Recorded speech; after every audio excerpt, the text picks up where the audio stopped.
Hello hi. మునక్కాయ టమాటా కర్రీకి 4 tomatoes cut చేసి పెట్టుకున్నాను. ఒక 2 ఆనియన్స్ కట్ చేసి పెట్టుకున్నాను మునక్కాడలు. సో తిరగమాతకి నేను ఆయిల్ వేసేసుకున్నాను. సో దీంట్లో కొంచెం జీలకర్ర, కొంచెం ఆవాలు, తర్వాత కొంచెం కరివేపాకు యాడ్ చేసుకోవాలి తిరగమాతకి. అవి బాగా కొంచెం చిటపటలాడాలండి. వెయిట్ చేద్దాం. కొంచెం చిటపట్లు ఆడిన తర్వాత 2 ఆనియన్స్ కట్ చేసి పెట్టుకున్నాను కదండి. సో ఆనియన్ యాడ్ చేసేస్తున్నాను.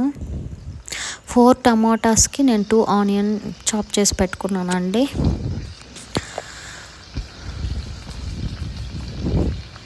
సో ఆనియన్ యాడ్ చేసేసుకున్నాను. కొంతమంది పచ్చిమిర్చి కూడా యాడ్ చేసుకుంటారు. సో నేను పచ్చిమిర్చి యాడ్ చేయట్లేదండి. సో మా టేస్ట్కి తగినట్టు మా ఇంట్లో ఎలా చేసుకుంటారో చెప్తున్నా ఇది.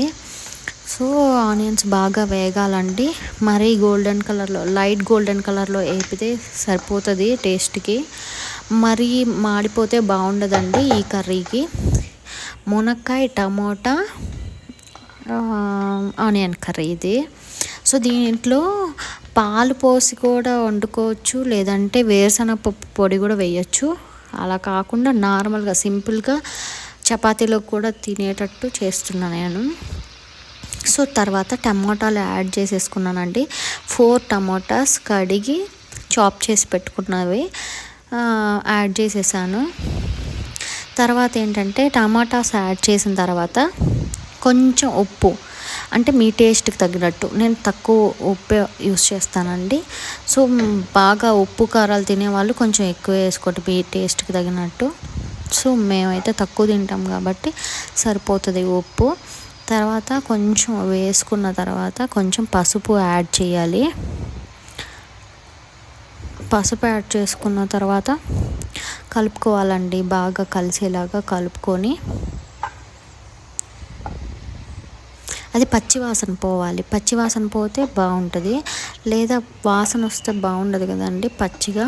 సో కాబట్టి కలుపుకుంటూ సిమ్లో వేపిస్తే బాగా టేస్టీగా వస్తుంది. తర్వాత మునక్కాడలు కట్ చేసి పెట్టుకున్నాను కదండి, అవి పెద్ద పెద్ద మునక్కాయలు 2 యాడ్ చేస్తున్నానండి నేను. సో ఆ మునక్కాడలు కూడా వీటితో పాటు ఆయిల్లో వేపాను అనుకోండి, ఉప్పు పట్టద్ది, ఉప్పు పసుపు అన్నీ పడుతుంది ఆయిల్ కూడా. సో టేస్ట్ బాగా వస్తుంది ముక్కకప్పుడు. సో నేను 2 minutes లిడ్ పెట్టుకొని ఉడికించుకున్నాను. తర్వాత కొంచెం కారం యాడ్ చేసుకోవాలండి. మీరు తినే కారాన్ని బట్టి 1 స్పూన్ ఆర్ 2 స్పూన్స్ యాడ్ చేసుకోండి. నాకైతే 1/2 teaspoon అయితే సరిపోయింది, ఎందుకంటే తక్కువ చేస్తున్నా కాబట్టి. కొంచెం ధనియాల పొడి యాడ్ చేసుకున్నాను.